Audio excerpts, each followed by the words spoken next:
कौन सा लेक्चर होगा संतोष?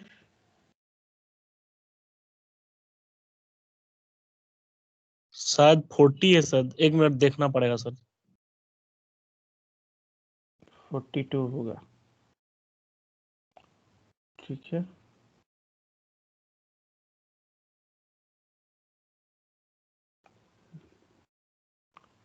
अनडिसाइडेबिलिटी।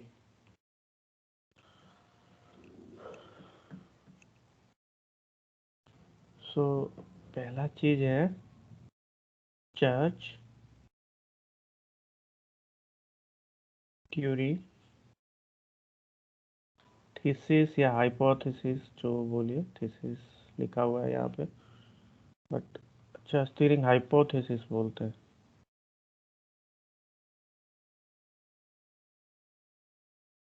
hypothesis. So anything that can be computed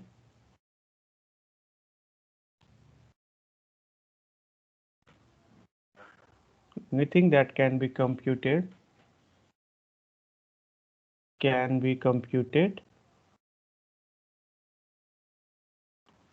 anything that can be computed by a Turing machine.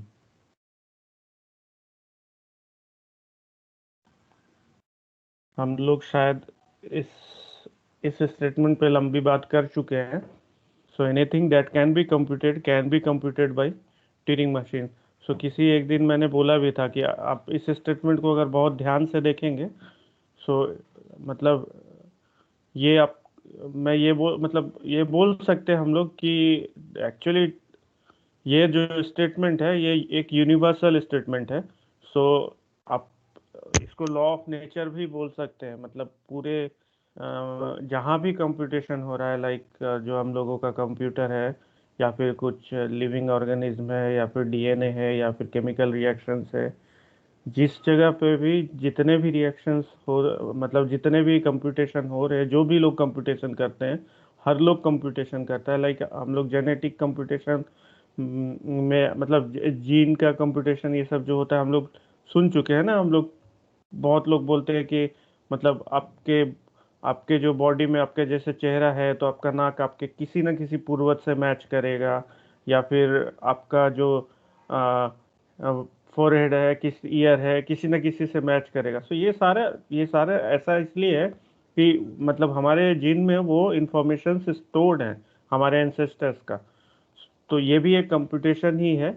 और कुछ और भी जो कैलकुलेटर और कंप्यूटर्स है, ये तो ट्रिवियल है अभी के टाइम में कंप्यूटेशंस का एग्जांपल में। फिर जो भी बायोलॉजिकल मॉलिक्यूल हैं वो भी कंप्यूटेशन करते हैं, इवन केमिकल रिएक्शंस में कंप्यूटेशन होता है। सब के सब ट्यूरिंग मशीन को फॉलो करते हैं। सो ठीक है। सो एक्चुअली किसी ने आज तक इसको प्रूफ तो नहीं किया है, कोई भी इसका प्रूफ है नहीं, लेकिन किसी ने अभी तक इतने सालों में, 50-60 सालों में, इसको डिस्प्रूव भी नहीं किया है। सो इस स्टेटमेंट को मतलब ट्रू मान लिया गया है कि ये स्टेटमेंट ट्रू है। ठीक है। चर्च ट्यूरिंग हाइपोथेसिस या चर्च ट्यूरिंग थीसिस जो भी है, इसको मान लिया गया है कि ये ट्रू है। ठीक है। सो अभी तक कोई भी ऐसा, इवन क्वांटम कंप्यूटर्स के बारे में आप लोग थोड़ा बहुत सुने होंगे, वो भी डिनाई नहीं करता। सो कोई भी कंप्यूटर जो है, या कोई भी कैलकुलेशन या कोई भी कंप्यूटिंग कहीं भी हो रहा है, वो इसको ट्यूरिंग मशीन को डिनाई नहीं करता है। सो इसको मतलब इवन सेम टाइम पे लॉट में नहीं, मतलब जब एलन ट्यूरिंग ने ये मॉडल दिया था, उसी टाइम पे बहुत सारे मेथड्स, बहुत सारे थ्योरीज आए थे। जैसे लैम्डा कैलकुलस की थ्योरी आई थी, म्यू रिकर्सिव फंक्शंस की थ्योरी आई थी, और भी बहुत सारी चीज़ें आई थी। कॉम्बिनेटोरियल कैलकुलेशन से रिलेटेड कुछ आया था। तो ये सारी चीज़ें सबके सब जो है ना, मतलब ये ट्यूरिंग मशीन के मतलब they are equally powerful with Turing machine, ऐसा है। तो इसीलिए, और सबसे आसान, सबसे सिंपल जो है ना रिप्रेजेंटेशन में ट्यूरिंग मशीन है, इसलिए हम लोग इसको पढ़ते हैं। लैम्डा कैलकुलस भी मास्टर कोर्सेज में कहीं कहीं पढ़ाया जाता है। ठीक है। तो ये सिंपल स्टेटमेंट, जो भी कंप्यूटेशन कहीं भी हो रहा है, वो ट्यूरिंग मशीन कंप्यूट कर सकता है। ठीक है, अब हम लोग थोड़ा सा अपने कंप्यूटर के हिसाब से पढ़ेंगे रिप्रेजेंटेशन कैसे होता है। ठीक है, इसमें बहुत ज़्यादा स्ट्रेस नहीं देंगे, अगर डाउट होगा तो आप लोग किसी बुक को रेफर करके पढ़ लीजिएगा। हम इसके बाद वाले सेक्शन पे थोड़ा फोकस होगा। सो रिप्रेजेंटेशन ऑफ ट्यूरिंग मशीन, ये इसलिए ज़रूरी है कि सिंस कंप्यूटर में हम कंप्यूटर का लैंग्वेज तो वो बाइनरी है ना, बाइनरी में ही समझता है। सो ये रिप्रेजेंटेशन उसी के लिए है कि हम लोग बाइनरी स्ट्रिंग के फॉर्म में ट्यूरिंग मशीन को रिप्रेजेंट कर सकते हैं। मतलब जैसे स्ट्रिंग्स है, स्ट्रिंग्स कोई भी स्ट्रिंग है, जैसे हम लोग हिंदी इंग्लिश जो भी बात करें, इंग्लिश ही ले लें तो जो भी अल्फ़ाबेट्स हैं A to Z, उसको भी हम बाइनरी के फॉर्म में लिख सकते हैं एंड देन उसको एनकोड कर सकते हैं। सो सिमिलरली जो ट्यूरिंग मशीन्स हैं, सब सभी को बाइनरी फॉर्म में हम रिप्रेजेंट कर सकते हैं। So a Turing machine can be represented, इसका रिप्रेजेंटेशन का तरीका ना वो हॉफमैन अल्मन वाला अल्मन हॉफमैन बुक, कौन सा बुक था, राजीव मोटवानी का जो बुक है, उस बुक में। हॉफक्राफ्ट एंड अल्मन सर। हाँ हाँ, हॉपक्रॉफ्ट अल्मन, उसके हॉपक्रॉफ्ट अल्मन के बुक में रिप्रेजेंटेशन अगर थोड़ा सा और ज़्यादा अच्छा से देखना है, आप देख सकते हैं। यहाँ पे हम बहुत ज़्यादा उसके बाद सिर्फ स्टेटमेंट लिख रहे हैं कैसे रिप्रेजेंटेशन किया है। मतलब खैर वो बुक हम एक और रीजन से आपको बोलेंगे। हम बोले थे ट्यूरिंग मशीन का टेबुलर फॉर्म में रिप्रेजेंटेशन आप लोग को पढ़ाएंगे, शायद ना पढ़ा पाए, तो वो ऑलमन हॉफक्रॉफ्ट के बुक में आप देख लीजिएगा। वहाँ पे A to the power n B to the power n C to the power n का वो टेबुलर फॉर्म दिया हुआ है। अगर नहीं समझ में आए तो हम छुट्टी के बाद उसको पढ़ा देंगे, लेकिन उसको देख लीजिएगा, क्योंकि एग्जाम में जब भी ट्यूरिंग मशीन डिज़ाइन करने आएगा तो हम रेकमेंड करेंगे टेबुलर फॉर्म में ही कीजिएगा। एल्गोरिदमिक जो हम लिख रहे हैं, एक्चुअली बहुत लोग इस चीज़ को नहीं समझ, मतलब इसको ऐसे नहीं समझ पाएंगे, तो समझ जाएंगे लेकिन इसको मतलब करेक्ट आंसर शायद ना लें। तो इसीलिए बोल रहे हैं कि जो स्टैंडर्ड उस बुक में है उसको देखिएगा थोड़ा। एक second.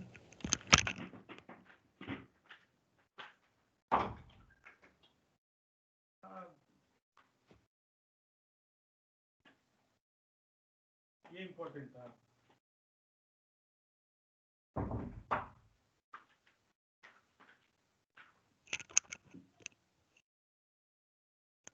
Hello hello. Yes sir. हाँ ठीक है। So Turing machine can be represented using a finite string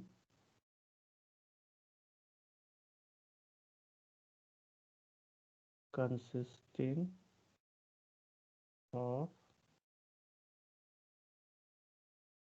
symbols from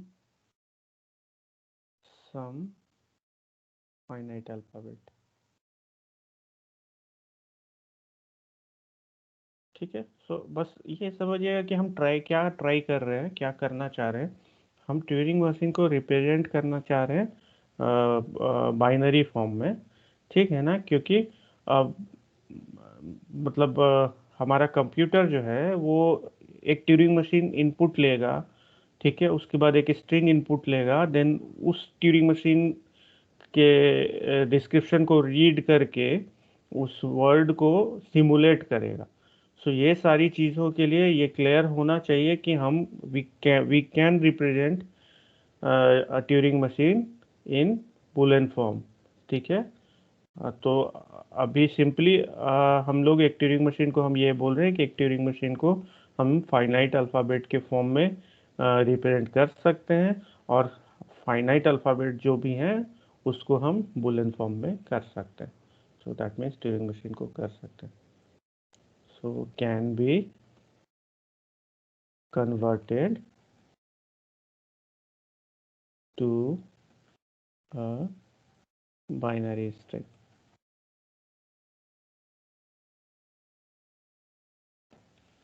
ठीक है, to every binary string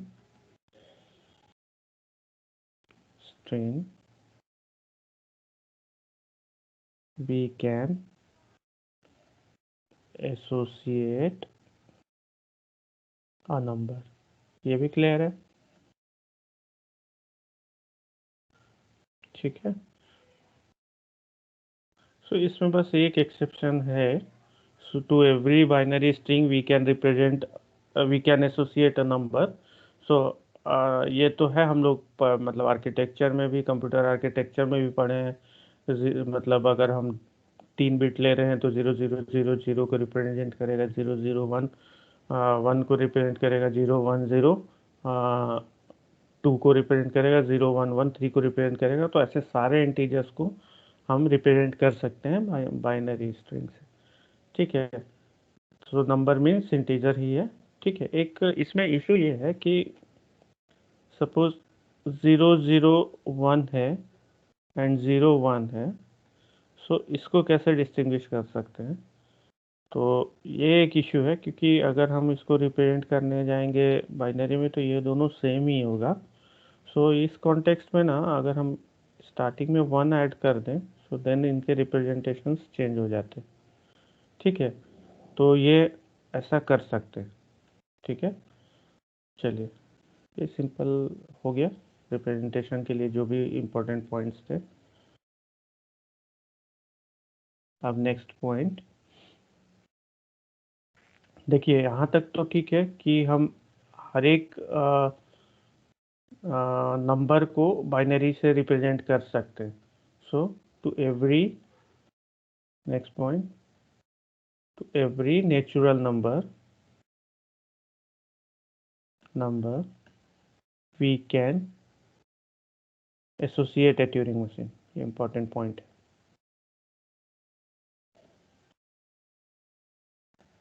Turing machine. ठीक है। So to every natural numbers we can associate a Turing machine.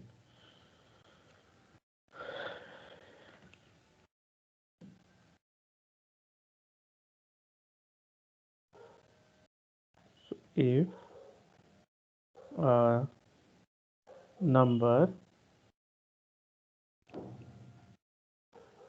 does not map to a Turing machine by the earlier representation, then we map it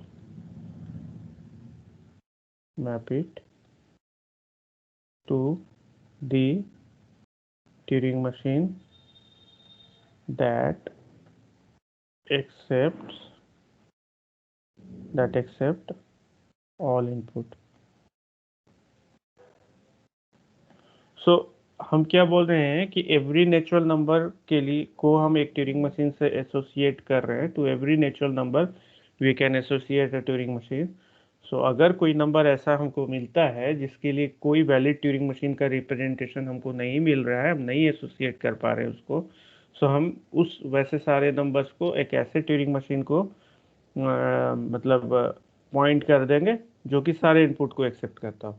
so basically हम मतलब natural numbers और Turing machine में 1-1 correspondent 1-1 मतलब समझिए कि on two functions define करने की कोशिश कर रहे हैं सेट ऑफ नेचुरल नंबर्स और सेट ऑफ ट्यूरिंग मशीन पे। देन हमारा नेक्स्ट जो है ना, अनडिसाइडेबिलिटी का प्रूफ जो है हम फिर लिख पाएंगे। ठीक है। सो देन वो हाँ सर, जो लिखे हैं स्टेटमेंट की if a number does not map to Turing machine, तो सर मतलब ऐसा नंबर जब एग्जिस्ट करता है जिसके लिए ट्यूरिंग मशीन मैप नहीं कर सकता है, तो ऐसा कुछ एग्जांपल जो ये बताए वही वाला क्या सर? कौन सा वाला? जो नहीं सर, 001 और 01? हाँ नहीं नहीं, इसका एक्सप्लेनेशन ऐसे समझिए कि हम आपको बोले ना थोड़ी देर पहले कि कैसे रिप्रेजेंट करना है ट्यूरिंग मशीन को, उसको हॉफमैन और अल्मन वाले बुक में देख लिया, अल्मन हॉपक्रॉफ्ट वाले बुक में देख लीजिएगा। सो वहाँ पे एक पर्टिकुलर रिप्रेजेंटेशन का तरीका दिया हुआ है कि ट्यूरिंग मशीन को ऐसा रिप्रेजेंट कर सकते हैं। ठीक है। सो अब क्या है कि देखिए हर छोटी से छोटी चीज के लिए आप ट्यूरिंग मशीन डिफाइन कर सकते हैं। लाइक कैलकुलेटर में जितने फंक्शंस है, आपके कंप्यूटर्स में जितने फंक्शंस है, सबके लिए आप ट्यूरिंग मशीन डिफाइन कर सकते हैं। सो होगा क्या कि वो सारे नंबर्स जो हैं, मतलब जो ट्यूरिंग मशीन डिफाइन करे वो सबके सब अगर अलग हैं तो अलग नंबर्स होंगे। तो कुछ नंबर्स ऐसे होंगे जो कि किसी ट्यूरिंग मशीन को रिप्रेजेंट नहीं कर रहे हैं, तो उसकी बात कर रहे हैं। सो वो नंबर्स जो हैं, वो नंबर्स को आप एक ऐसे ट्यूरिंग मशीन को मैप कर दीजिए जो कि सारे इनपुट को एक्सेप्ट करता है। ठीक है, ऑल्दो उसका रिप्रेजेंटेशन अलग होगा, बट वहाँ पे मतलब बहुत सारे मतलब बहुत सारे इंटीजर्स तो है, सेम सेम ट्यूरिंग मशीन को मैप करेंगे। सो ये वन वन नहीं रह जाएगा। लाइक ऐसे देखिए, सपोज ये नेचुरल नंबर है और ये सेट ऑफ ट्यूरिंग मशीन है।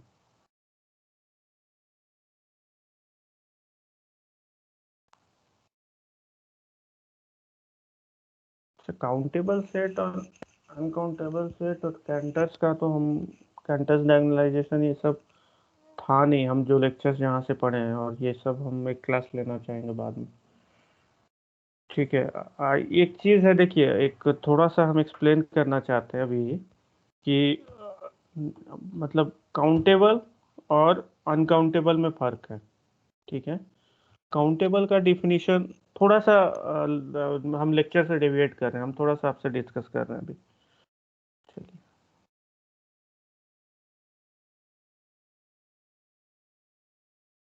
अच्छा, काउंटेबल का क्या मतलब है? आप लोग सब जानते हैं, इसलिए कोई भी आंसर कर सकते हैं। ठीक है, that can be counted sir. That can be counted. So दो चीज यहाँ पे आएगा, एक countably finite and countably infinite. So so दोनों चीज है, हम इनफाइनाइट फाइनाइट दोनों की बात करें। So that count be counted जो है, इसको more, can you tell it in a more formal way? It's correct yes कि, सर। हाँ मतलब बोलिए। ये हुआ कि वो नंबर मतलब चीज कितना भी रहे, लेकिन उसको अगर हम गिनने में सक्षम है तो मतलब वो काउंटेबल आएगा। जैसे दिस कि इज अगर this infinite number of stars हैं हाँ, तो वो है इनफाइनाइट, लेकिन हम उसको काउंट कर सकते हैं, इसलिए उसको हम काउंटेबल कहेंगे। लेकिन पानी है सर, तो पानी को चूंकि हम गिन नहीं सकते, इसलिए अनकाउंटेबल हुआ।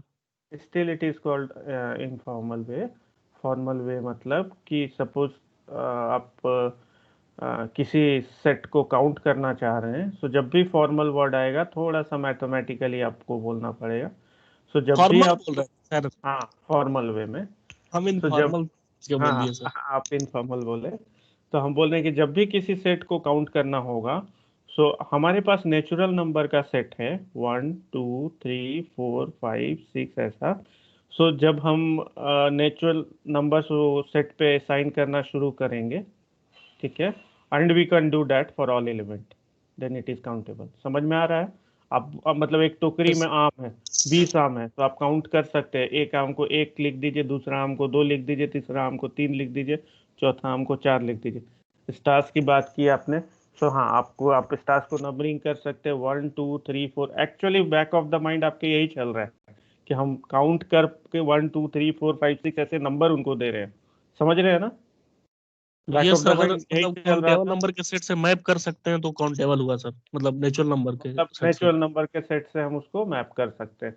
Now one question, this is quite interesting, आप लोग को अच्छा लगेगा एक क्वेश्चन। सो हम आपको एक सेट दे रहे हैं, 1 2 3 4, again this is natural number set, ठीक है, जिसकी बात हम करें। दूसरा सेट हम आपको दे रहे हैं, 0 2 4 6 8, ये दो सेट दिए। ठीक है, ठीक है ना संतोष? Yes sir. हाँ, नाउ मेरा एक क्वेश्चन है कि ये दोनों ही इनफाइनाइट सेट है, ठीक है, ऊपर वाला भी नीचे वाला भी, किसकी कार्डिनलिटी ज्यादा है? I don't know, cardinality sir, हम ये क्वेश्चन डिस्कस किए हैं क्लास में, हमको लग रहा है, पता नहीं आपके बैच में किए हैं कि पहले किए हैं। तो किसकी कार्डिनलिटी ज्यादा है एंड क्यों? कार्डिनलिटी मतलब होता है कि उस सेट में नंबर ऑफ एलिमेंट कितने हैं। सो अभी जितने लोग हैं सबसे पूछ रहे हैं, सभी कोई भी सर आंसर कर। नीचे वाला का होना चाहिए। नीचे वाला का मतलब नंबर ऑफ एलिमेंट नीचे वाले में ज्यादा है या ऊपर वाले में ज्यादा है? नीचे वाले में सर। क्यों? ऊपर वाले में। अच्छा अच्छा, एक काम करते हैं, चलिए ये 0 से हटा देते हैं। ये सर 1 ऊपर 2 में 3 4, ये 2 4 6 8 ऐसे शुरू हुआ है। ठीक है, ऐसा है। एंड ऊपर वाला सेट ये है। चलिए संतोष, अभी ऋतिक का आंसर आया। ये सेट 1 है एंड सेट 2 है। तो ऋतिक का आंसर है सेट 2। सेट 1 किसमें? Set set 1। 1। हाँ। एंड नाउ बोलिए संतोष का क्या आंसर है? सर दोनों बराबर होना चाहिए, दोनों इनफाइनाइट सेट है।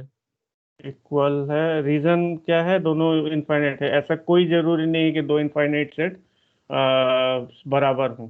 Now you want to change your answer? ऐसा कोई जरूरी नहीं है कि दो इनफाइनाइट सेट बराबर हों। तब तो सर अगर ऐसा रहेगा तो सर वही वाला ज्यादा हो जाएगा ना, पहला वाला। तो आपका आपने चेंज किया सेट 1। ठीक है, नाउ नेक्स्ट कोई और बोलिए। सर फर्स्ट वाला सेट 1। सेट 1, ये आवाज किनकी है? आसिफ। आसिफ, आपकी आवाज नहीं पहचान पाई। सर तबीयत खराब है। अच्छा, इसलिए नहीं पहचान पाए। चलिए, आसिफ सेट 1। नेक्स्ट नेक्स्ट किसी ने बोला था? किसने? कृति ने बोला। किसने बोला? बताइए। कृति सेट, बोलिए। 1 में सर। 1 में। So almost. और बाकी लोग कोई कुछ कंट्रीब्यूट करना चाहेंगे, कुछ और बोलना चाहेंगे? सर नेचुरल नंबर है तो सर बराबर ही होना चाहिए। हाँ, निरंजन बोल रहे हैं बराबर। राहुल सर। So equal. और कोई कुछ बोलना चाहेंगे? श्वेता, सर मेरा सुभाषिनी। नाम राहुल है, निरंजन नहीं।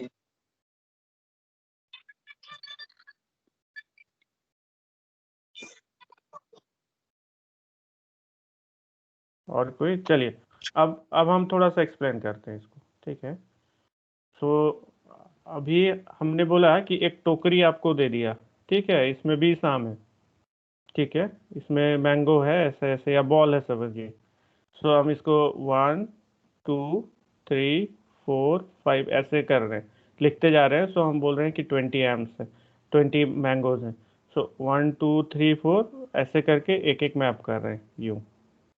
ठीक है, यूं यूं ऐसे मैप कर रहे हैं। नाउ आप देखिए, म्यूट कीजिएगा जरा चंदन। नाउ देखिए ये दोनों सेट। सो ये सेट 1 है, सेट 1 है, ये सेट 2 है, सेट 2 है। ठीक है, सेट 1 में क्या है? 1 2 3 4 ऐसा। सेट 2 में क्या है? 2 4 6 8 ऐसा। सो हम एक, सपोज ये x है एंड ये y है। सो हम एक फंक्शन डिफाइन करते हैं। So F of x is equal to 2x। ये हम एक फंक्शन डिफाइन कर रहे हैं सपोज। ठीक है, F of X is equal to 2x, ये हम फंक्शन डिफाइन किए। Now I want to map. ठीक है, या फिर ऐसा समझिए, ये तो मोर बहुत ज़्यादा फॉर्मल हो गया कि हमको ये तो ठीक है, ये नेचुरल नंबर है। तो इसको काउंट क्या करेंगे, क्योंकि नेचुरल नंबर से ही मैपिंग करते हैं, नेचुरल नंबर पे ही मैप करते हैं। देख रहे हैं ना, 1 2 3 4 पे ही मैप करते हैं। तो जब इसको काउंट करना है, तो सेट ऑफ नेचुरल नंबर है, तो ये ठीक है, ये जो नेचुरल नंबर है वही है। सो ये सेट ऑफ नेचुरल नंबर नहीं है, तो इसको जब भी हमको काउंट करना होगा क्या करेंगे? मैपिंग करेंगे नेचुरल नंबर से। सो फर्स्ट को 1 से, सेकेंड को 2 से, 6 को 4 से, 8 6 को 3 से, ऐसा।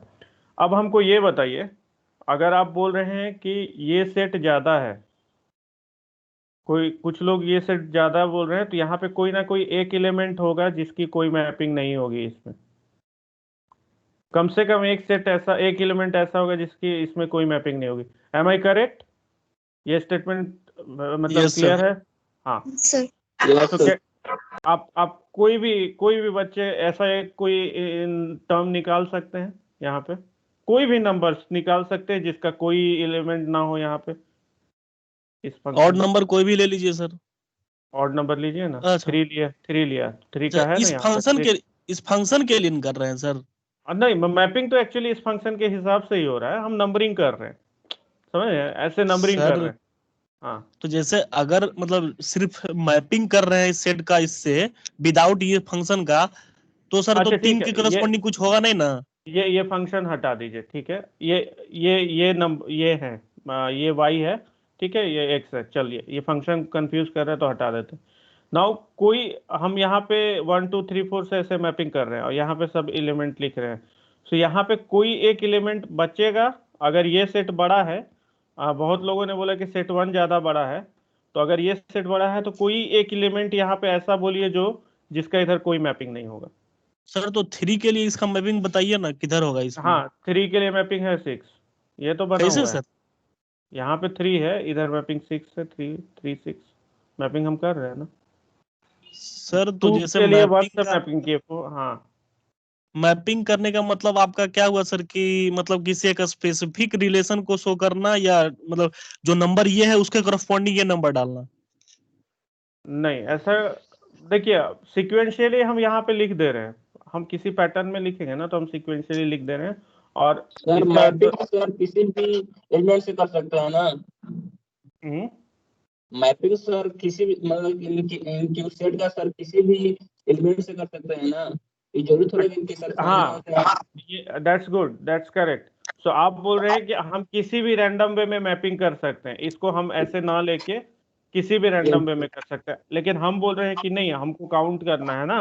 हम अपना एक मैपिंग लेंगे ताकि और मतलब ऐसा मैपिंग लेंगे जिसमें हम अपने आप को फेल करना चाह रहे हो, तो हर मैपिंग में हम फेल होंगे अगर जब भी एक, देखिए आप कोई भी मैपिंग उठाइए, मेरी बात समझिएगा, ठीक है, कोई भी आप मैपिंग लीजिए, अगर यहाँ पे एक्स्ट्रा एलिमेंट है, सभी लोग बोल रहे हैं कि सेट 1 ज्यादा बड़ा है, तो यहाँ पे अगर एक्स्ट्रा एलिमेंट है तो डेफिनेटली हम फेल करेंगे मैपिंग में, ठीक है, उस कोई एक एलिमेंट यहाँ पे मिलेगा जिसका कोई मैपिंग ना हो, तो हम यहाँ पे इंक्रीजिंग ऑर्डर में नंबर्स लिख रहे हैं सेट 2 से, और अगर हम मैप कर रहे हैं तो देख रहे हैं कि 2 को 1 से मैप हो रहा है, 4 को 2 से मैप हो रहा है, ये पर्टिकुलर मैपिंग में भी आप हमको बता सकते हैं कि कोई एक एलिमेंट है जिसका कोई मैपिंग नहीं है, तो ये mapping actually F X equal to 2x है, ठीक है, ये मैपिंग एक्चुअली ये है, या फिर बोलिए तो y/2 is equal to x, हम ऐसा ये कर रहे हैं, ठीक है।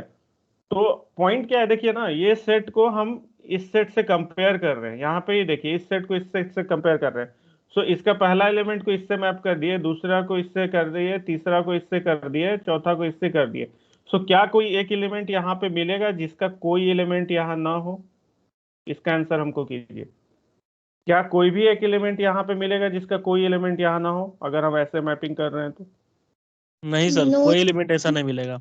हाँ सो एक्चुअली देखिए, एक्चुअली काउंटिंग जो है यही मैपिंग है, हम यही समझाने की कोशिश कर रहे हैं, काउंटिंग जो है इंटीजर सेट के साथ मैपिंग है, तो इसका मतलब ये दोनों सेट सेम होगा, ठीक है, ये दोनों सेट सेम होगा, ऑल्दो ये आपको समझ में मतलब आने में हो सकता है थोड़ा टाइम लगे, लेकिन दोनों सेट सेम है, दोनों की कार्डिनलिटी सेम है, क्योंकि कोई भी आप एलिमेंट नहीं फाइंड कर पाएंगे, तो सर इनिशियली में जो हम बताए थे ना सर हाँ कि इक्वल है, यही बात सोच करके बताए थे, लेकिन फिर आप जब बताए कि जरूरी ना, नहीं तो है, हम तो तब कंफ्यूज करेंगे ना आपको, मेरा तब काम। तब सर जानते हैं मतलब जो मैपिंग का एक स्पेसिफिक टाइप हम मतलब उसको बाय डिफॉल्ट ले लिए, जैसे मैपिंग में F S equal to X हो सकता है ना सर, हाँ हाँ, मतलब तो वन को वन से मैप करना है। कोई भी मैपिंग लीजिए, कैसा भी फंक्शन डिफाइन कीजिए, सो सेट सेट तो सेम है, दोनों दोनों सेट सेम है, इफ इस मैपिंग के लिए हम प्रूफ कर रहे हैं कि दोनों sir set same. F of X equal to X के लिए मैपिंग कीजिए तो।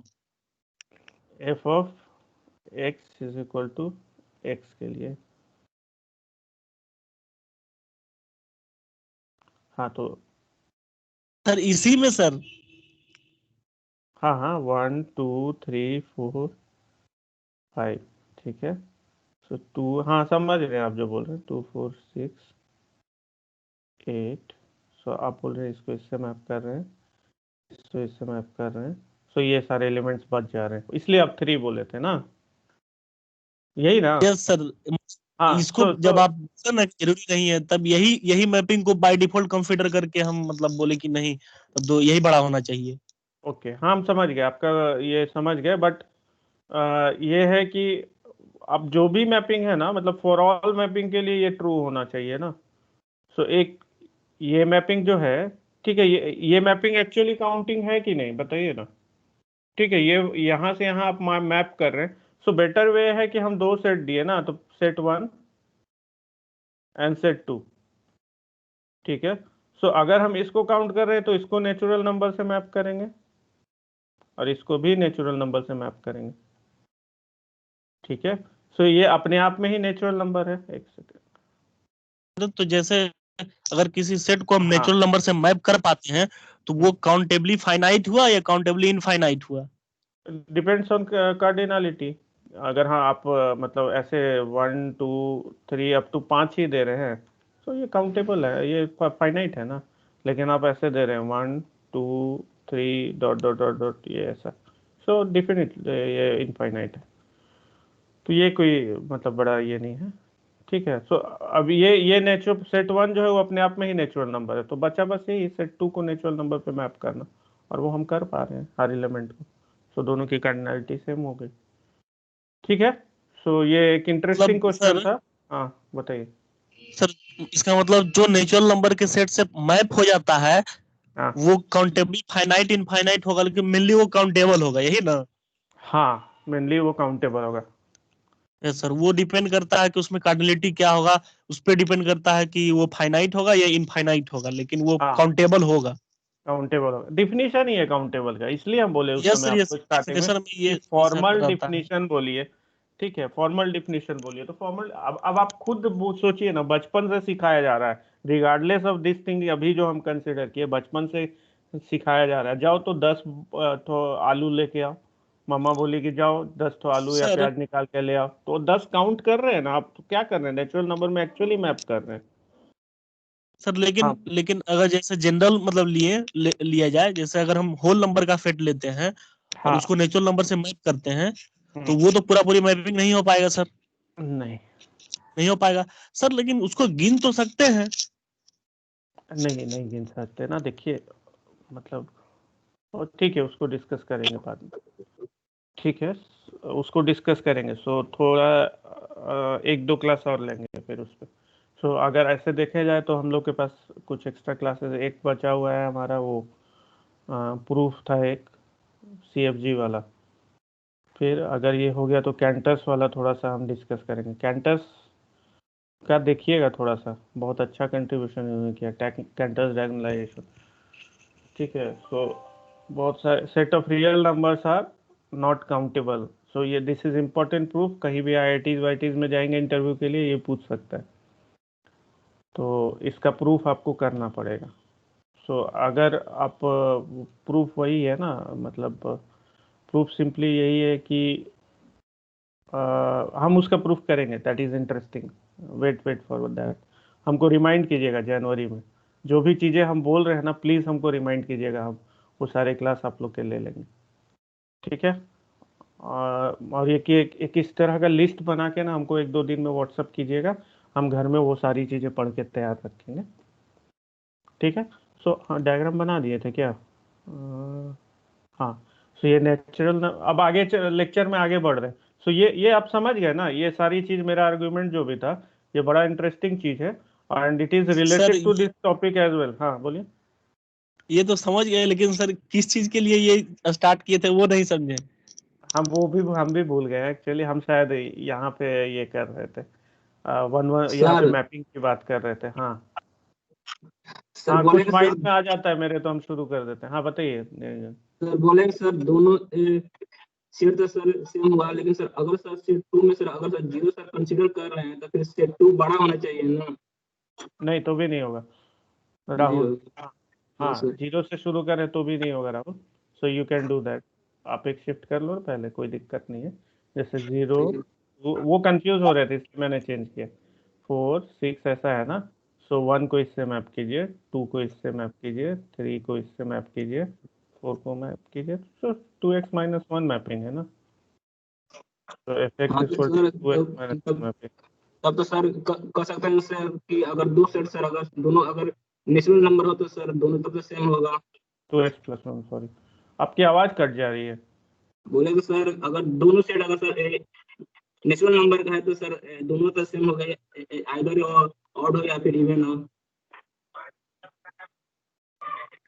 हाँ नाइस, आप ये बोल रहे हैं कि हम समझ गए, आप ये बोल रहे हैं कि चलिए एक सेट हम डिफाइन कर लिए इवन, ठीक है, एक सेट डिफाइन कर लिए ऑड, ठीक है, गुड। सो अब क्या है, और एक सेट डिफाइन के लिए even plus odd, even yes sir. Plus odd, yes ठीक है। सो इवन प्लस ऑड में natural number, all natural numbers आ गए, ठीक है। Yes, इसकी sir. कार्डिनलिटी और इसकी कार्डिनलिटी सेम है, इसकी कार्डिनलिटी और इसकी कार्डिनलिटी सेम है।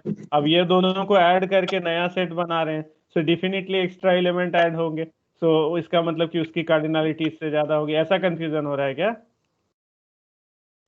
Yes, sir. वेरी गुड, चलिए नाइस।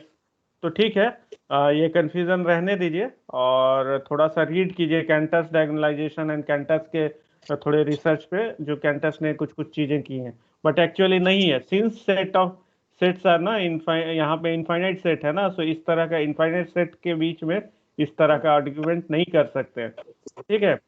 एक्चुअली एक मतलब एक टॉक सुन रहा था, उस टॉक में किसी ने बोला था कि मैथमेटिक्स में सिर्फ एक ही ओपन प्रॉब्लम है, वो इनफाइनाइट सेट का प्रॉब्लम है, फिर और सारे ओपन प्रॉब्लम्स जो हैं वो इसी को रिड्यूस हो जाते हैं, सारे ओपन प्रॉब्लम्स इसी पे हैं कि मतलब इनफाइनाइट सेट पे ही है। तो इनफाइनाइट सेट जो होता है ना, उसके बिहेवियर्स जो है फाइनाइट सेट की तरह नहीं होते कि ये दोनों की कार्डिनलिटी ऐड कर दिया तो वो थर्ड से बड़ा हो गया, या इस तरह की चीजें वहां पे, ये इस तरह का आर्गुमेंट फेल हो जाता है, ठीक है। सो इट्स जस्ट कन्वेंशन कि लोगों ने वो मतलब बहुत बड़ी चीजों को इन्फिनिटी डिफाइन कर लिया है, ये कन्वेंशन है, ठीक है। वहां पे वो मतलब एल्जेब्राज और वो सारी चीजें बड़े सेट के लिए डिफाइंड नहीं है प्रॉपरली। सो जो आप आर्ग्यूमेंट कर रहे हैं एक्चुअली वो फाइनाइट सेट के लिए डिफाइंड है वो सारी चीजें, इनफाइनाइट सेट के लिए शायद वो डिफाइंड नहीं हो। हम लोग को इसके बारे में ज़्यादा जानना है तो हम लोगों को थोड़ा सा और रीड करना पड़ेगा, बट या आपका डाउट जेन्युइन था, good. So natural number set of all Turing machine, so basically बस ये समझ लीजिए कि हम ये मैपिंग कर रहे हैं, सो ये मैपिंग कर रहे हैं ऐसा, तो ये मैपिंग ऑन टू होगा, ऑन टू मैपिंग होगा, ठीक है। ऑन टू मैपिंग मतलब यहाँ पे कोई भी एक एलिमेंट ऐसा नहीं मिलेगा जिसका इधर कोई एलिमेंट ना हो कॉरेस्पॉन्डिंग। तो इमेज प्री इमेज वर्ड आप लोग थोड़ा देख लीजिएगा, हम कंफ्यूज हो जाते हैं, सो उसको हम नॉर्मल सेंटेंस में बोल रहे हैं कि कोई भी एक एलिमेंट ऐसा नहीं मिलेगा जिसका कि ये कॉरेस्पॉन्डिंग एलिमेंट इधर ना हो, that is called onto, ठीक है। अब तो इतना सर तो सर बोल रहे हैं सर। Hello sir. हाँ संतोष, सर उसको बोल सर आप लोग सब एक साथ बैठे हुए हो क्या? सर बोलेंगे सर उसको ऑन टू नहीं बोलेंगे सर, अगर सर अगर सब एलिमेंट का सर अगर सर इमेज बन रहा है तो सर उसको बोलेंगे वन वन ना। नहीं नहीं, तो वन वन की बात हम नहीं कर रहे हैं, हम सिर्फ ऑन टू की बात कर रहे हैं, मतलब दिस इज पॉसिबल ना, एक्चुअली दिस इज पॉसिबल, यहाँ पे लिखा हुआ है लास्ट लाइन देखिए, if a number does not map to a Turing machine by the earlier representation then we map it to the Turing machine that accepts all input, ठीक है।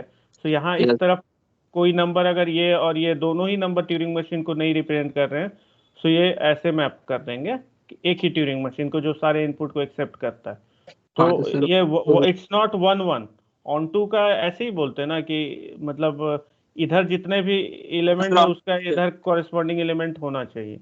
Yes sir हो जाएगा। So one one one onto जो है mainly inverse के लिए condition होता है कि अगर one one onto function है so that is invertible function, ठीक है। वो डिस्क्रीट मैथ्स में ज़्यादा जाएंगे तो वो सारी चीज़ें आती, बट हम सिर्फ ऑन टू की बात कर रहे हैं अभी, ठीक है। चलिए, तो अभी मेरा वो बैकग्राउंड ऑलमोस्ट क्लियर हो गया, ऊपर वाले सारे स्टेटमेंट्स को एक बार रीड कर लीजिएगा। अब नेक्स्ट हमारा मेन अनडिसाइडेबिलिटी के लिए चीज़ें शुरू होती हैं, ठीक है। सो बेसिकली हमको मेरा कहने का यही मतलब था कि अगर हम ट्यूरिंग मशीन को फिर आर्ग्यूमेंट करने वाले हैं, तो हमको ट्यूरिंग मशीन को नंबरिंग करना होगा। बस यही फंडा है, हमको ट्यूरिंग मशीन को नंबरिंग करना होगा। और दूसरा चीज कि हम एक ट्यूरिंग मशीन और एक स्ट्रिंग की बात करने वाले हैं। ठीक है, एक ट्यूरिंग मशीन इनपुट देंगे एक दूसरे ट्यूरिंग मशीन को, और एक स्ट्रिंग देंगे। वो ट्यूरिंग मशीन क्या करेगा, इस ट्यूरिंग मशीन पे जो स्ट्रिंग हम दिए उसको सिमुलेट करेगा। सपोज एक्स एक ट्यूरिंग मशीन है एंड वाई एक ट्यूरिंग मशीन है, एंड डब्ल्यू एक स्ट्रिंग है। सो डब्ल्यू को हमको वाई में सिमुलेट करना है, तो एक्स जो ट्यूरिंग मशीन है वो वाई को डब्ल्यू में सिमुलेट करेगा। तो इसलिए मतलब इस तरह का मतलब हम लोग आगे देखेंगे। तो मतलब इसलिए नंबरिंग करनी है कि ढेर सारे ट्यूरिंग मशीन्स होंगे। So Turing machine X Y Z ऐसे, मतलब सॉरी 1 2 3 4 ऐसे नंबरिंग हमको चाहिए, ताकि हम सारे ट्यूरिंग मशीन के बारे में आर्ग्यूमेंट कर सकें। अगर वो नंबर काउंटेबल नहीं होता, वो ट्यूरिंग मशीन मतलब काउंटेबल नहीं होगा, तो फिर आर्गुमेंट की बात नहीं है। काउंट कर सकते हैं तभी बात करेंगे उसकी। तो पहला पॉइंट है, लेट एम जे डिनोट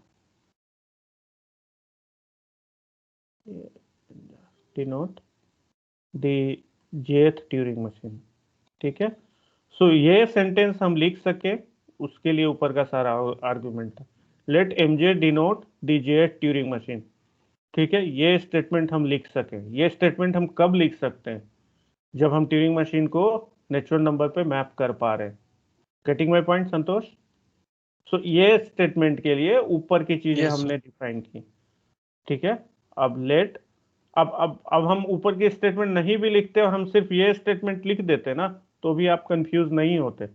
आप मान लेते कि ऐसा है, क्योंकि बचपन से हम लोग मानते आ रहे हैं। हमको बोला जाएगा 10 चॉकलेट लाने, 5 चॉकलेट लाने, तो हम वहाँ पे 10 5 ऐसे काउंट करके ले आते हैं। लेकिन हम वहाँ पे दुकान में बैठ के ऐसा नहीं कर रहे हैं। This one is map to natural number 1, this second is chocolate is map to natural number 2, then this third chocolate is map to natural number 3। अगर हम ऐसे शॉप में करेंगे तो हमको पागल समझेगा, but actually back of the mind ऐसे ही काम हो रहा है। समझ रहे हैं ना मेरी बात? बैक ऑफ द माइंड हम नेचुरल नंबर पे ही मैप कर रहे हैं, काउंट कर रहे हैं 1 2 3 4 5 6, सो 7 8 ऐसे काउंट कर रहे हैं। तो बट हम बहुत फॉर्मली वहां पे बोल के नहीं काउंट कर रहे हैं, सर ये नेचुरल नंबर का मेरा सेट है, जो सामान हम खरीदना है ये उसका सेट है, अब हमको इसमें मैपिंग करनी। ऐसा हम लोग नहीं करते। ठीक है। तो समझ रहे हैं ना मेरी सर बात? हाँ। अनकाउंटेबल सेट का एक एग्जांपल दीजिएगा सर। बहुत जल्दी आपको, चलिए ठीक है।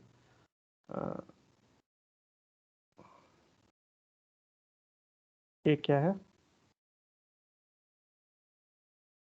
एक दे चुके हैं ना रियल नंबर वाला।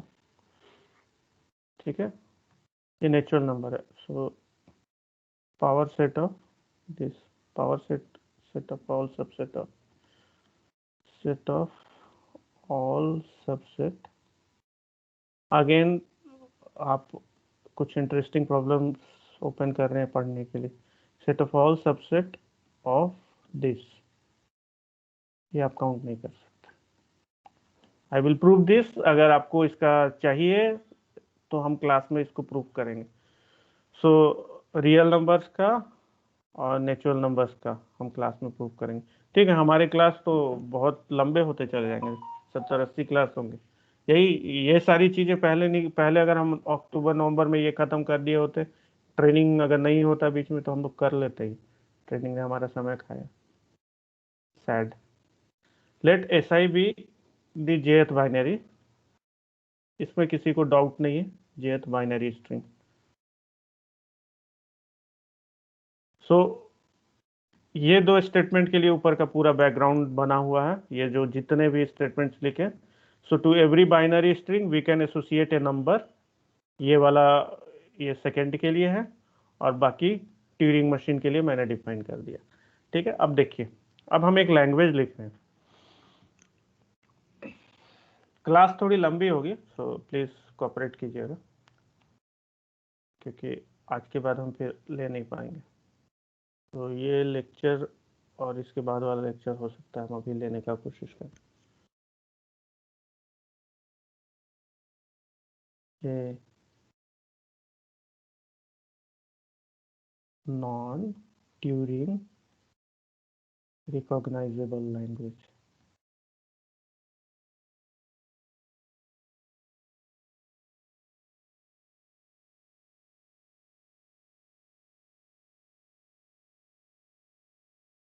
अगर ये सब का प्रूफ देखना है क्या आप लोगों को? ये यस सर। प्रूफ देखना है आप लोगों को? बहुत इंटरेस्टिंग है। सो हम इस सब प्रिपेयर करके आएंगे फिर। एक ही आदमी को देखना है देन तब हम नहीं करेंगे। बाकी लोग को भी देखना है तो then you can say. No sir, देखना है। ठीक है, तो ये सब हम करके आएंगे फिर घर से। और नॉन ट्यूरिंग रिकॉग्नाइजेबल लैंग्वेज। सो एक सेकेंड,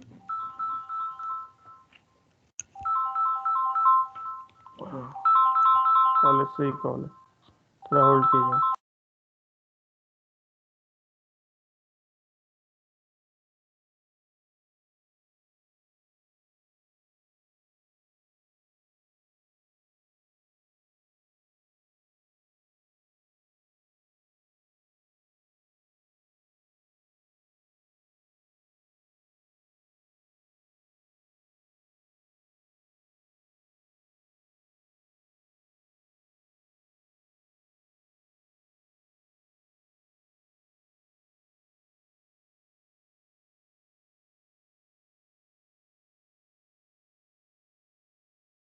तो हाँ, ओंकार सर का कॉल था, सुन रहे हैं? Yes sir. हाँ, तो क्लास के अच्छा। लिए बोल रहे थे, तो हम उनसे बोले नहीं सर आज हमको लेने दीजिए ना, तो हम आज के बाद फिर अभी छुट्टी पे जाएंगे तो नहीं ले पाएंगे। ठीक है, तो अभी हम ही क्लास लेते रहेंगे। सो 2 क्लास का अटेंडेंस दे देंगे आप लोग को आज। एक्चुअली हम आवर्स काउंट करेंगे तो वो काउंट हो जाएगा अपने। चलिए ठीक है, एक लैंग्वेज देखिए, अब थोड़ा सा इंटरेस्टिंग सेक्शन शुरू हो रहा है। ऊपर के तो केवल ये थे, बैकग्राउंड तैयार किए थे ये 2 लाइन का। So a non Turing recognisable language. ठीक है, एक लैंग्वेज हम लिख रहे हैं एल ऑफ डी। सो कहीं कहीं बुक में इसको डायगोनल लैंग्वेज भी बोलते हैं। सो इसमें वो एस ऑफ जे है, such that S of J is not in L of M J. ठीक है, सो अब ये क्या है हम अभी आपको एक्सप्लेन करते हैं। सो ये डायगोनल लैंग्वेज क्या है? सो वो सारे स्ट्रिंग एस जे है उसमें, ठीक है, जो कि एल ऑफ एम जे में नहीं है, लैंग्वेज ऑफ एम जे में नहीं है। तो हम इसको ऐसे लिखते रहेंगे। सो S1, S2, S3, S4 dot dot dot dot dot ऐसा है। ठीक है, M1, M2, M3 dot dot dot dot. ये दुनिया के सारे स्ट्रिंग्स को हम इधर मैप कर दिए, दुनिया के सारे ट्यूरिंग मशीन्स को इधर मैप कर दिए। ठीक है, अब इसकी एंट्री क्या होगी? एंट्री हम डिफाइन करते हैं OIJ is equal to 1 if MI accepts SJ। ठीक है, एंड 0 अदरवाइज। ठीक है, इसकी एंट्री ऐसी होगी। सो इसका मतलब ये है कि अगर M1 S1 को एक्सेप्ट करता है तो ये 1 होगा, अगर S1 को रिजेक्ट करता है तो ये 0 होता। सिमिलरली M1 S2 को अगर रिजेक्ट करता है तो ये 0 होगा, इसको एक्सेप्ट करता है S3 को तो ये 1 होगा। सिमिलरली इधर भी वैसा ही है। ठीक है, ये ऐसा टेबल फिल कर दिया। ठीक है, क्लियर है? बताइए जल्दी, क्लियर है ये टेबल और सर एंट्री? क्या ऐसा स्ट्रिंग नो एग्जिस्ट कर सर, सकता है सर जिसके फिर से लिए बताइएगा सर। ट्यूरिंग मशीन नहीं बना सकते हैं? हाँ, ऐसा स्ट्रिंग एग्जिस्ट करता है या ऐसा लैंग्वेज एग्जिस्ट करता है जिसके लिए हम ट्यूरिंग मशीन नहीं बना सकते हैं? ऐसा स्ट्रिंग मत बोलिए, लैंग्वेज बोलिए। सो अब ये आप हमारा यही तो इंटरेस्ट है इस सेक्शन का ना, ए नॉन ट्यूरिंग रिकॉग्नाइजेबल लैंग्वेज। ये क्या बोल रहा है? जो आप पूछ रहे हैं वो ये वही बोल रहा है। तो ऐसा कोई लैंग्वेज एग्जिस्ट करता है क्या जिसके लिए हम ट्यूरिंग मशीन नहीं डिजाइन कर सकते? ठीक है, तो ये यही बोल रहा है। सो एलडी जो एक लैंग्वेज है, इसके लिए हम ट्यूरिंग मशीन नहीं डिजाइन कर सकते, ये हम प्रूव करने जा रहे हैं।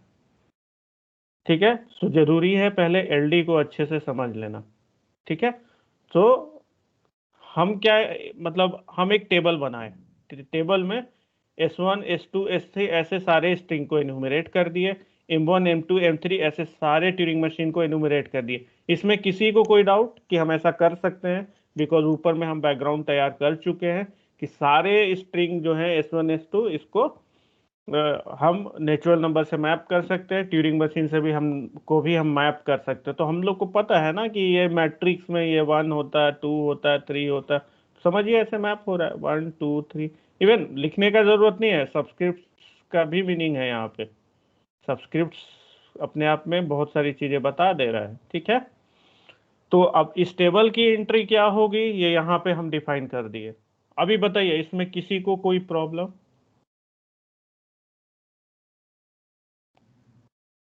नहीं सर। एक कोई बोला, बाकी ये डिफिनीशन से एकदम बढ़िया से देख लीजिए, किसी को कोई इशू होगा तो बताइए।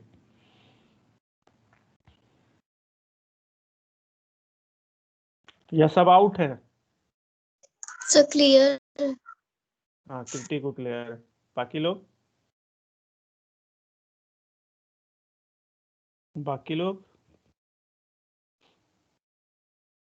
बाकी लोग हैं कि नहीं क्लास में? ऋतिक यस सर है। Yes sir. क्लियर है ना? Yes sir. क्लियर है सर। राहुल ठीक है। प्रीति प्रीति भी बोले क्लियर है। Yes sir, yes sir clear है।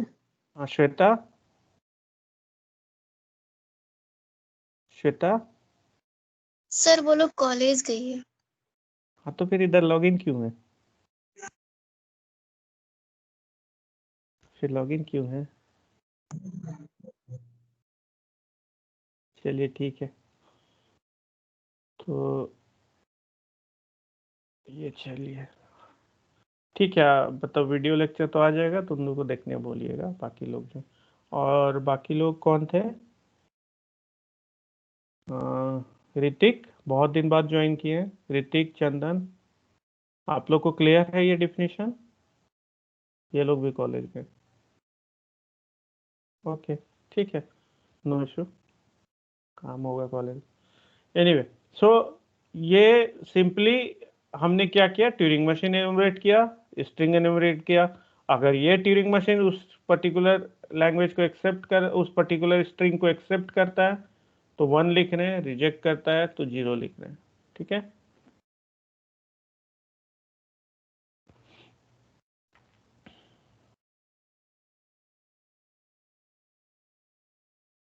No.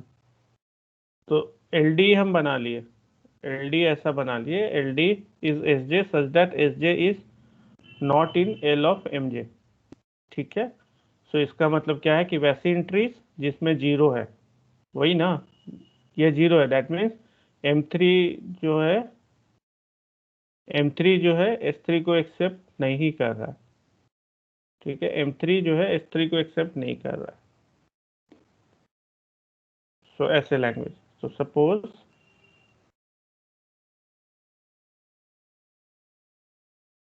LD is Turing recognisable मान लेते हैं। सो नाउ ये मान हम प्रूफ बाय कॉन्ट्रडिक्शन जा रहे हैं। So suppose LD is Turing recognizable, then there exists a Turing machine MI such that L of D is equal to MI, L of MI। ठीक है, so suppose LD is Turing recognisable. अगर LD Turing recognisable है तो एक ऐसा Turing machine MI exist करेगा such that उसका language और LD सेम होगा। सो LD के लिए एक ट्यूरिंग मशीन एग्जिस्ट करेगा। नाउ देखिए, ये इंपॉर्टेंट है। Now MI accepts SI। ठीक है। MI एक्सेप्ट SI का क्या मतलब है? अगर MI SI को एक्सेप्ट करता है तो इस हिसाब से क्या होगा, वो LD में नहीं होगा।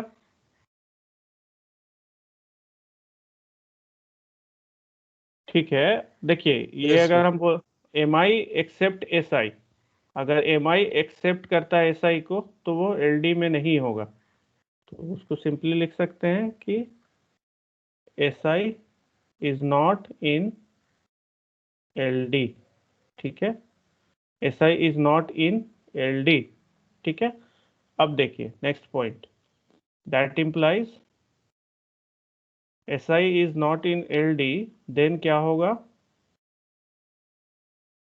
LD और L ऑफ MI ये दोनों सेम है, so that means SI is not in language of MI।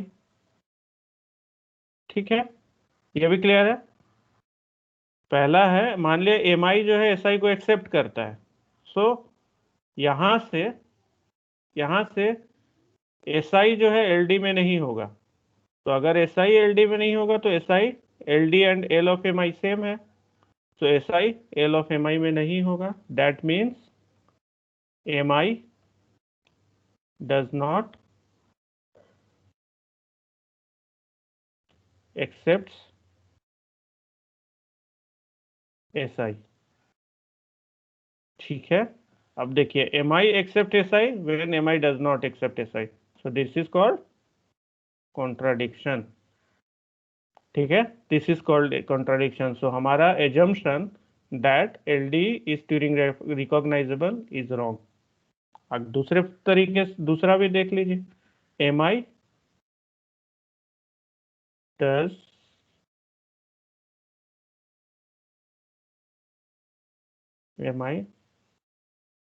not accept, यहाँ पे एक्सेप्ट था, यहाँ पे डज नॉट एक्सेप्ट है, that means MI does not accept SI, that means MI तो ये LD में होगा। ठीक है, यहाँ पे MI देखिए ना, SI does not accept L of MJ है, सो अगर ऐसा लिख रहे हैं MI does not accept SI, then SI in LD, that implies SI in, यहाँ से SI in L of MI, that means MI accepts SI, so MI does not accept SI, that means SI accepts, MI accepts SI। so देखिए कितना beautiful है कि ये पूरा का पूरा एक लॉजिकल स्टेटमेंट है। सो ये हो गया कॉन्ट्राडिक्शन। ठीक है, इसको ऐसे रिप्रेजेंट करते हैं कॉन्ट्राडिक्शन को। ठीक है, सो LD is not Turing recognisable, ये हो गया हमारा प्रूफ। ठीक है, actually it is diagonal proof, actually it is diagonal proof. तो इसमें आप इसको एक दूसरे वे में बोल सकते हैं ना, कि पहले तो इसको समझ लीजिए तब हम दूसरा इसको वे में बताएंगे। ये समझ में आ रहा है सबको? Yes sir. सर हाँ कोई डायरेक्ट प्रूफ नहीं है सर, ये तो एक प्रकार का मतलब तर्क वितर्क हो गया बस। हाँ, तो मान के आपसे चलते हैं कि नहीं है, उसके बाद कोई ऐसा रिजल्ट ले आए जो उससे बिलोंग नहीं करता तो नहीं है। पहले इसको समझ लीजिए संतोष, इसको पहले समझ लीजिए, it's important. So point is that कि आप थोड़ा सा लॉजिकल फील्ड में आपको मतलब ये थोड़ा सा लॉजिकल चीज़ है, एंड थोड़ा ये चीज़ें समझना जरूरी भी है। इसको समझ लीजिए, फिर हम आपको थोड़ा कन्विंस करने का और कोशिश करेंगे। अगर हम सक्सेसफुल हुए तो इसको, नहीं हुए तो फिर हम ट्राई करेंगे कुछ और एग्जांपल देके। तो इसको पहले समझने की कोशिश कीजिए पूरा। हम 2 मिनट में आ रहे हैं, ठीक है? आप इसको समझिए। आप लोग दिख रहा है ना? आप लोग लिख लिए हैं ये पूरा? तो हम स्क्रॉल पूरा तो नहीं दिखा पाएंगे एक स्क्रीन में। यहाँ से देखिए, लिख लिए हैं, कॉपी में लिखे हैं आप लोग? हेलो, नहीं सर। तो इसको पहले तो लिखिए, इसको लिखिए और इसको एक बार पढ़िए। ऐसे इट्स वेरी एलिगेंट प्रूफ संतोष, बहुत ज़्यादा एलिगेंट प्रूफ है ये और बहुत इंटरेस्टिंग भी है। सम सर ये पॉइंट तो इज द, मतलब ठीक है, हाँ लेकिन सर जैसे होता है ना कि अगर हम कोई चीज डायरेक्ट प्रूव करते हैं तो वो ज्यादा मतलब कुछ इफेक्टिव लगता है। ऐसे सर जैसे मान लीजिए कि हम कुछ प्रूव करना चाह रहे हैं जो बहुत डायरेक्टली नहीं हो सकता है, तो हम उसको जो चाह रहे हैं प्रूव करना उससे उलट मान के चलते हैं और कुछ ऐसा प्रॉपर्टी ले आते हैं जो उसे बिलोंग नहीं करता है। इसका मतलब हमारा माना हुआ रॉन्ग है। हम्म, तो ये तो फिर डायरेक्ट हुआ नहीं ना। ये डायरेक्ट ही है एक्चुअली। पॉइंट ये है कि ये चीज़ें जो है स्कूल लेवल पे इंट्रोड्यूस्ड नहीं है, कंस्ट्रक्टिव प्रूफ स्कूल लेवल पे इंट्रोड्यूस्ड है। सो बचपन में जो चीज़ सीखते हैं उसका माइंड में इम्पैक्ट ज़्यादा होता है। हमको सिंपली इतना ही लग रहा है जो आप बोल रहे हैं। बचपन में सीखे थे कंस्ट्रक्शन से प्रूफ करना, फिर इंडक्शन से में भी प्रूफ करना। सो इंडक्शन भी बहुत फील नहीं देता होगा आपको, कंस्ट्रक्टिव प्रूफ सर आपको ज़्यादा ये फील देता ये वाला जो बात बता रहे हैं ना, प्रूफ बाय कंट्राडिक्शन, ये भी स्कूल में पढ़ाया जाता है सर। हम लोग जब पढ़ते थे रेशनल नंबर और इरेशनल नंबर का प्रूफ, तो उसमें इस तरह से है। हाँ, बताया जाता था। बताया जाता था ना, तो एक्चुअली बहुत यस एलिगेंट सर। प्रूफ है ये, तो मतलब स्टैंडर्ड है ये, आप इसको डिनाई नहीं कर सकते। So please don't deny, try to accept it, है ना।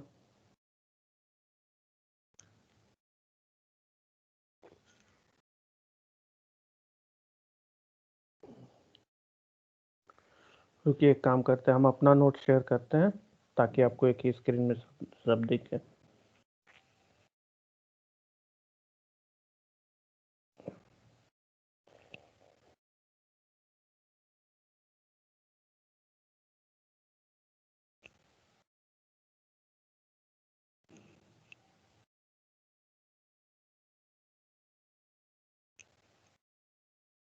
नोट कर लीजिए इसको पहले आप लोग।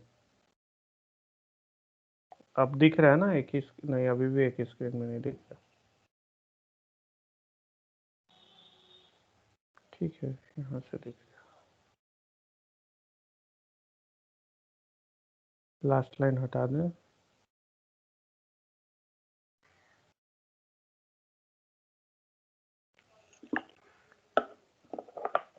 इसको पहले लिख लीजिए संतोष, हम आपसे बात करेंगे थोड़ी देर और। लिख लीजिए।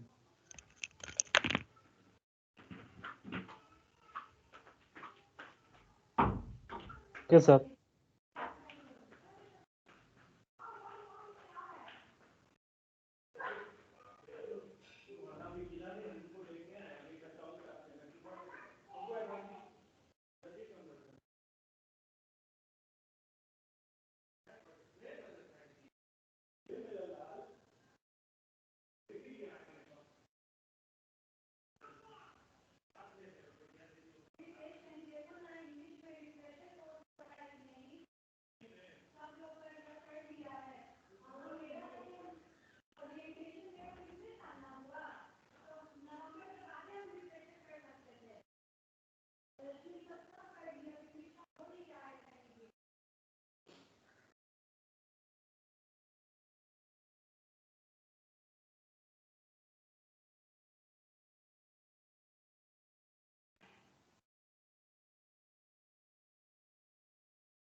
उनको जब जाना तुम जाओ, तो ठीक है, तो हमको बताओ, हम आ जाएंगे। हाँ।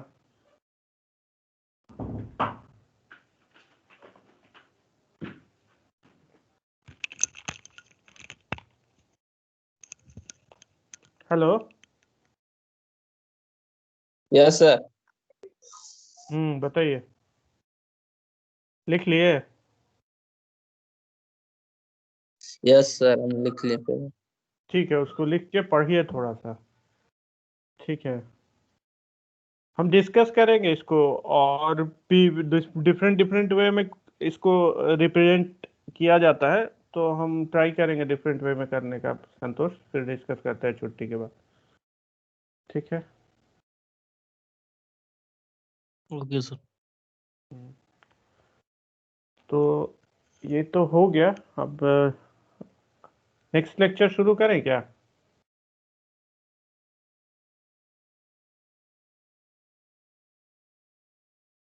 यस।